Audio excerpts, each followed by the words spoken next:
कौटुंबिक हिंसा करणारा व्यक्ती मंत्रिपदावर राहू शकतो का? सरकारने अशा मंत्र्यांची हकालपट्टी केली पाहिजे. विजय वडेट्टीवारांकडून धनंजय मुंडेंच्या हकालपट्टीची मागणी.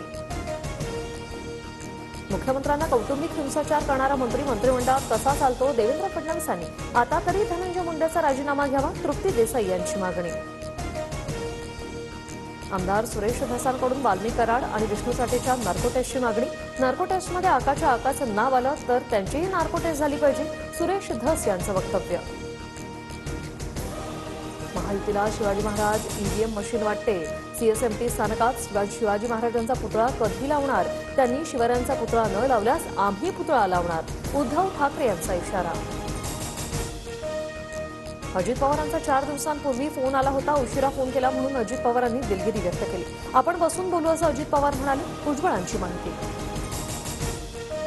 मी नाराज नाही. मुख्यमंत्री फडणवीसांच्या पाठीशी भक्कमपणे उभा आहे. नाराजीच्या बातम्यांवर उपमुख्यमंत्री शिंदेंची प्रतिक्रिया.